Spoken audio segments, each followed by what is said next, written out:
welcome back to Academic Platform. So friends, I'm Megha Tiwari and today we are going to start a new session especially for those students who are preparing for BCom third year exam in economics. So friends, without wasting our time, I would like to start my lecture.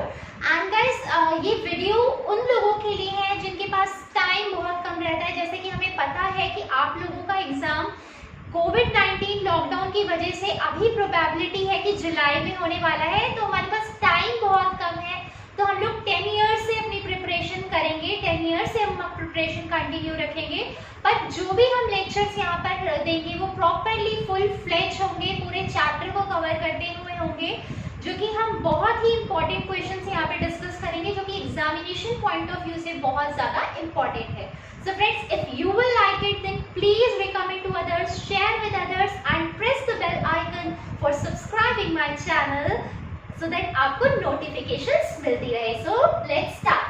So friends, आज जो हम लोग unit 1 discuss करने वाले हैं, that is characteristics of underdeveloped countries. Friends, आपका जो unit 1 है यहाँ पे बात की गई है under developed countries, developing countries और डेवलप्ड कंट्रीज के बारे में। गाइस, डेवलप्ड कंट्रीज जो है बेसिकली, तो सबसे पहले हम लोग यहाँ पे डिस्कशन करेंगे अंडर डेवलप्ड कंट्रीज का। गाइस, अंडर डेवलप्ड हो या डेवलपिंग हो, वो काफी हद तक सेम होती है।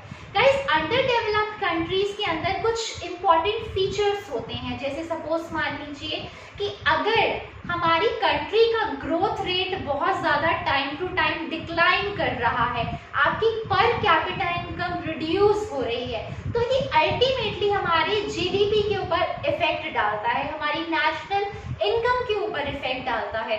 तो इससे क्या होता है, हमारा जो स्टैंडर्ड ऑफ लिविंग है वो टाइम टू टाइम डिक्लाइन होता रहता है। If we are not able to utilizing our resources in efficient manner, तो ये भी एक तरीके का सबसे बड़ा एक प्रोमिनेंट पार्ट है, जिससे हम ये देख सकते हैं कि हमारी इकोनॉमी जो है वो काफी हद तक स्टैग्नेंट रह गई है। इसके अलावा guys, people are migrating from rural areas to urban areas in search of job opportunities. तो कई बार हम ये भूल जाते हैं कि जो रूरल एरियाज हैं वो भी हमारी कंट्री का एक डोमिनेंट पार्ट है। तो हम सब चीजों को बैलेंस लेकर क्यों नहीं चल रहे हैं, चाहे अनएम्प्लॉयमेंट हो, लैक ऑफ मैनेजमेंट सिस्टम हो, हाई पॉवर्टी रेट हो, ये बहुत सारे ऐसे फैक्टर्स होते हैं जो कि अंडर डेवलप्ड कंट्रीज के सबसे इम्पोर्टेंट कैरेक्टरिस्टिक्स है। गाइस, आज के टाइम में क्या हो रहा है कि अगर हम इंडिया की बात करें, अपनी कंट्री की बात करें, तो India is considered to be a developing country. Yes friends, अगर हम इंडिया की बात करें तो ये डेवलपिंग कंट्री है, ये धीरे धीरे डेवलप कर रहा है। यहाँ पे आप एम्प्लॉयमेंट अपॉर्चुनिटीज धीरे धीरे रेज हो रही है, यहाँ पे जो आपकी टेक्नोलॉजी है वो धीरे धीरे मॉडर्नाइज होती जा रही है। आप इसी वजह से हमारा जो पर कैपिटा इनकम है वो इंक्रीज हो रहा है, आपका जीडीपी रेट इंक्रीज हो रहा है। तो बहुत सारे ऐसे फैक्टर्स हैं जिसको हम कंसीडर कर सकते हैं कि yes, India is a developing country. पर सवाल ये उठता है आज के यूथ में कि ये डेवलप होगा कब। तो गाइस, यहाँ पर सबसे ज्यादा जो कमी है हमारे लैक ऑफ मैनेजमेंट सिस्टम में है। अगर हम मैनेजमेंट सिस्टम को इम्प्रूव करें, अगर हम ज्यादा से ज्यादा एम्प्लॉयमेंट अपॉर्चुनिटीज रेज करें जहाँ पे वाकई जरूरत है, जहाँ पे वाकई एम्प्लॉयमेंट की सख्त जरूरत है, तो हम कई सारे ऐसे स्टेप्स उठाकर अपनी कंट्री को ज्यादा से ज्यादा, अपनी ग्रोथ रेट को ज्यादा से ज्यादा इंक्रीज करने में एक अच्छा खासा कंट्रीब्यूशन अपना सकते हैं। सो फ्रेंड्स, यहाँ हम लोग बात करेंगे अंडर डेवलप्ड कंट्रीज या डेवलपिंग कंट्रीज के बारे में, जिसके फीचर्स हैं low rate of capital formation. Guys, यहाँ पे जो कैपिटल फॉर्मेशन हो रहा है वो काफी लो रेट से हो रहा है। यहाँ की पर कैपिटा इनकम काफी लो है, कैपिटल फॉर्मेशन बहुत ज्यादा लो रेट से हो रहा है, जिसकी वजह से ये एक सबसे बड़ा एक फैक्टर है जिसकी वजह से हमारी जो कंट्री है वो आज तक डेवलप नहीं हुई है। फ्रेंड्स, उसी तरीके से हमारा जो पॉपुलेशन है, हमारी जो पॉपुलेशन का ग्रोथ रेट है, ये काफी हद तक बढ़ रहा है। पॉपुलेशन की डेंसिटी तो बढ़ती जा रही है, पर पॉपुलेशन के साथ साथ लोगों को एम्प्लॉयमेंट नहीं मिल पॉवर्टी लाइन है उससे नीचे वो लोग लाई कर रहे हैं। इसका सबसे बड़ा रीजन है हमारी कंट्री के अंडर डेवलपमेंट का सबसे बड़ा रीजन है pressure of population in our country. अगर हम अपनी पॉपुलेशन ग्रोथ रेट को अगर काफी हद तक कंट्रोल करें तो इससे काफी ज्यादा असर देखने को मिलता है हमारे आगे आने वाली जनरेशंस को। Guys, under utilisation of resources. Friends, as we all know that हमारी इकोनॉमी के अंदर रिसोर्सेज बहुत ज्यादा लिमिटेड है।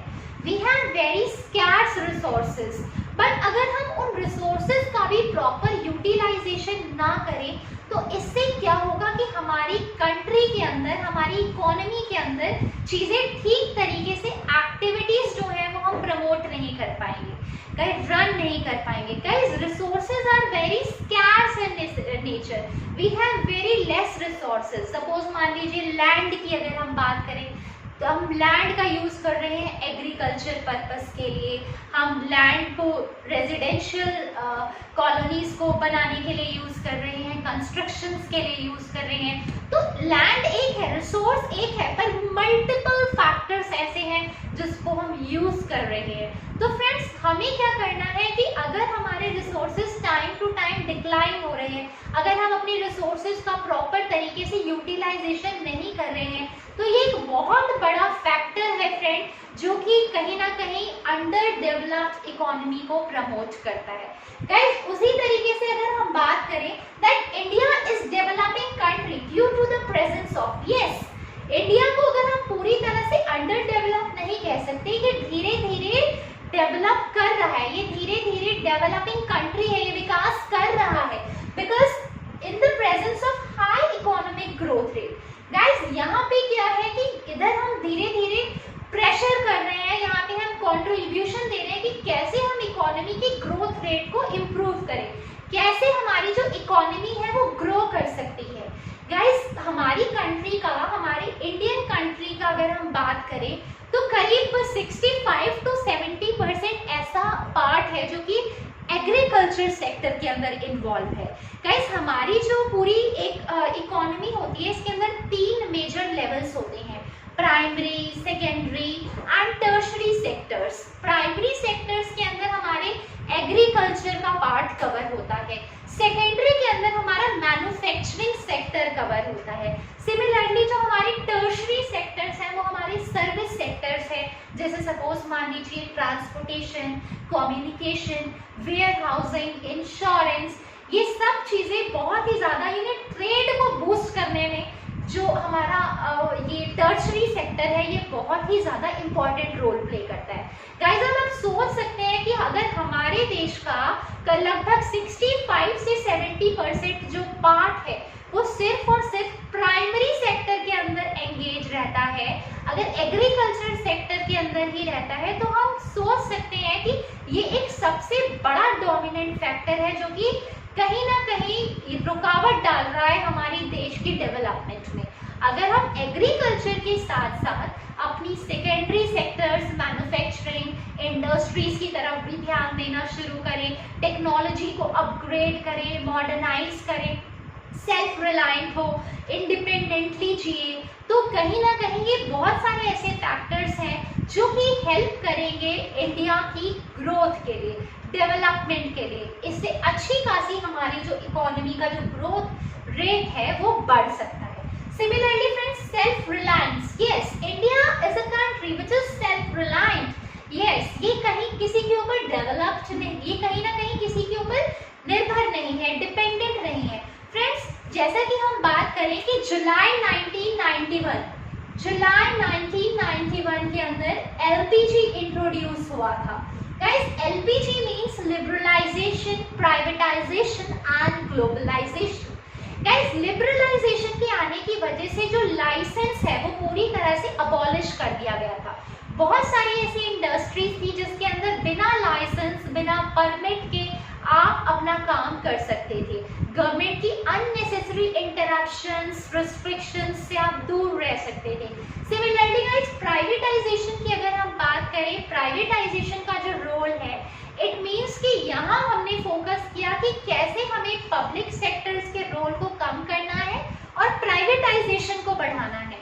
बिकॉज प्राइवेटाइजेशन की बढ़ने से आपकी जो इकोनॉमी का ग्रोथ रेट है वो इंक्रीज होगा। वाई? बिकॉज प्राइवेट सेक्टर्स का जो मेन मोटिव होता है वो अर्न करना होता है, ज्यादा से ज्यादा प्रॉफिट अर्न करना होता है। सिमिलरली यहाँ पे हमने क्या किया कि पब्लिक सेक्टर्स के रोल को कम किया, प्राइवेट सेक्टर्स के रोल को इंक्रीज किया। सिमिलरली ग्लोबलाइजेशन की वजह से भी हमारी कंट्री के ऊपर बहुत ही ज्यादा इफेक्ट देखने को मिला, because globalisation refers to integrating the Indian economy to the world at large. आज आपका देश ग्लोबलाइजेशन के आने की वजह से जुलाई 1991 के बाद हमारी जो इकोनॉमी की कंडीशंस थी वो काफी हद तक इम्प्रूव हुई। आज आपका देश कितनी सारी कंट्रीज के साथ ट्रेड कर रहा है, आज इंटरनेशनल ट्रेड हो रहा है हमारी कंट्री में। ये किस वजह से हो रहा है? Due to the reason of globalisation. Guys, globalisation की वजह से क्या हमें बेनिफिट्स मिले? बहुत सारे बेनिफिट्स मिले कि आपका जो ट्रेड है वो सिर्फ डोमेस्टिक कंट्री तक लिमिटेड नहीं रहा। आज आपका ट्रेड जो है वो बाकी अदर कंट्रीज में भी फैल रहा है। बाहर की टेक्नोलॉजीज हमारी कंट्री के अंदर आ रही है, हमारी टेक्नोलॉजीज बाहर जा रही है। तो इससे क्या हुआ, जो टेक्नोलॉजी का ट्रांसफॉर्मेशन है ये बहुत ही बड़ा इफेक्ट डाला किस चीज के ऊपर? हमारी इकोनॉमी की ग्रोथ रेट को बढ़ाने में एलपीजी का बहुत ही ज्यादा मेजर रोल रहा है, जो कि जुलाई 1991 में इंट्रोड्यूस की गई थी। फ्रेंड्स, अब अगर हम बात करें, इससे हमारा सेल्फ रिलायंस बढ़ा। हमारी जो कंट्री है आज किसी के ऊपर डिपेंडेंट नहीं है, आज ये अपने पूरे एफर्ट्स कर रही है।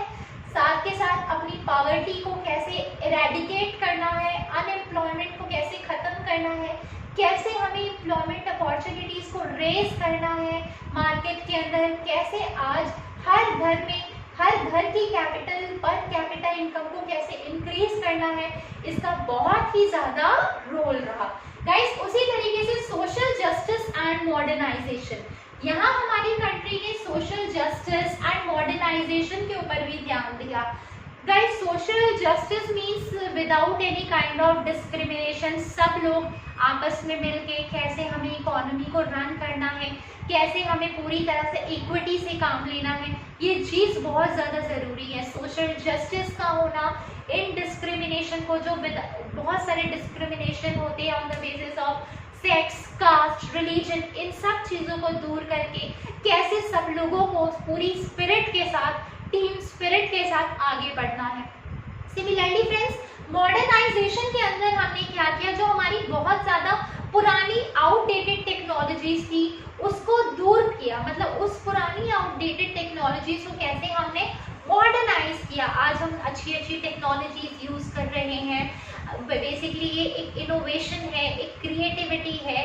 कुछ बेसिकली आप अपने आइडियाज के थ्रू कुछ मॉडर्नाइजेशन, अच्छी अच्छी सोफिस्टिकेटेड मशीन्स पर काम कर रहे हो, जिसकी वजह से आपका कॉस्ट कटिंग हो रहा है, कॉस्ट रिड्यूस हो रहा है, प्रॉफिट इंक्रीज हो रहा है, एफिशिएंसी बढ़ रही है। तो अल्टीमेटली इससे क्या हो रहे हैं, आपके बिजनेस सेक्टर्स प्रमोट हो रहे हैं। तो ये बहुत सारे ऐसे फैक्टर्स हैं जिसकी वजह से हमारी इंडिया जो है, हमारा देश आज डेवलप कर रहा है। सिमिलरली गाइस, ये तो बात हुई हमारी अंडर डेवलप्ड और डेवलपिंग कंट्रीज की, जहां हमने बात की कि यहाँ पे अनएम्प्लॉयमेंट प्रेजेंट है, पॉवर्टी रेट प्रेजेंट है, यहाँ पे जो ग्रोथ रेट है वो स्टेगनेंट है, यहाँ people are migrating from rural areas to urban areas in search of job opportunities. Guys, now we will talk about कि डेवलप्ड कंट्रीज क्या है। गाइस, डेवलप्ड कंट्रीज की अगर हम बात करें तो ये बिल्कुल ही उसका ऑपोजिट है। गाइस, डेवलप्ड कंट्रीज जो है वो उसका जो स्टैंडर्ड ऑफ लिविंग है वो काफी ज्यादा हाई स्टैंडर्ड ऑफ लिविंग है। क्यों? क्योंकि वहां पर कैपिटा इनकम आपकी ज्यादा है। अगर आपकी पर कैपिटा इनकम ज्यादा है तो आपका ग्रोथ रेट भी ज्यादा होगा। ग्रोथ रेट उसकी ज्यादा होने की वजह से you can able to afford goods and services very easily. ठीक है, तो ये बहुत सारे ऐसे फैक्टर्स हैं। जैसे हम अगर यूएस की बात करें, जापान, जर्मनी, न्यूजीलैंड, ये हमारी कुछ ऐसी कंट्रीज हैं जो कि डेवलप्ड है। क्यों? क्योंकि यहाँ पे अच्छा खासा इंफ्रास्ट्रक्चर है। यहाँ का हेल्थ इंफ्रास्ट्रक्चर बहुत ज़्यादा अच्छा है। अगर हम यहाँ पे बात करें, they are using very innovative products, they are using very advance technologies, high growth rate, यहाँ पे ग्रोथ रेट काफ़ी ज़्यादा अच्छी है।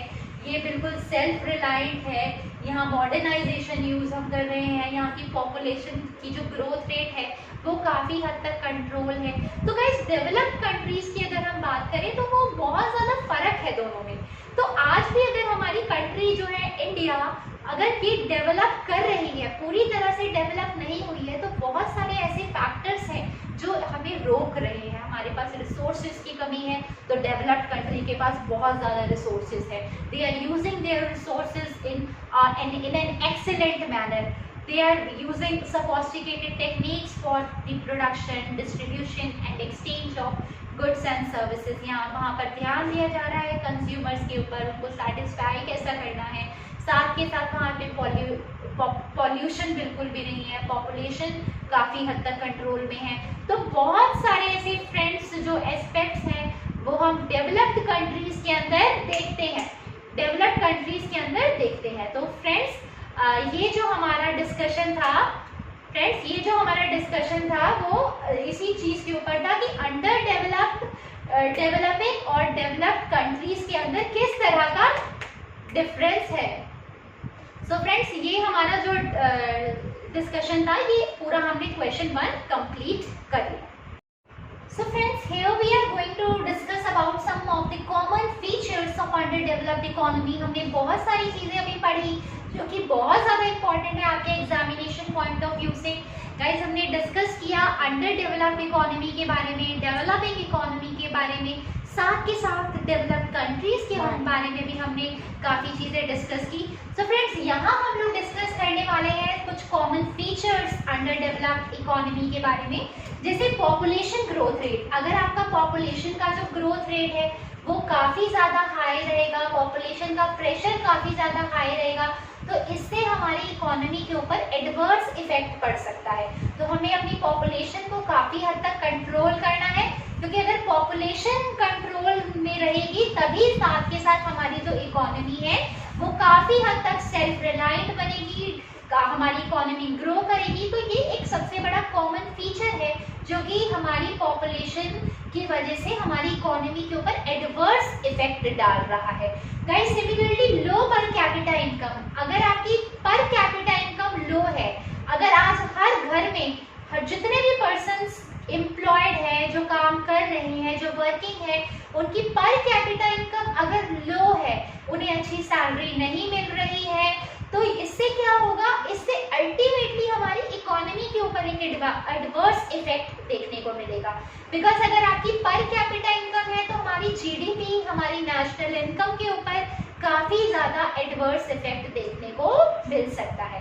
गाइस उसी तरीके से अगर आपकी poverty time to time increase हो रही है, पॉवर्टी कैसे इंक्रीज होगी, अगर आपके देश के अंदर अनएम्प्लॉयमेंट बढ़ेगी तो आपकी पॉवर्टी भी बढ़ेगी, आपकी गरीबी भी बढ़ेगी। तो हमें इस चीज के ऊपर भी कंट्रोल करना है, because this is also common feature of under developed economy. तो हमें कोशिश करनी है कि हमें अपने देश से कैसे पॉवर्टी को इरेडिकेट करें, कैसे ज़्यादा से ज़्यादा एम्प्लॉयमेंट अपॉर्चुनिटीज रेज करें, ताकि हमारे देश से जो पॉवर्टी है वो पूरी तरह से खत्म हो सके।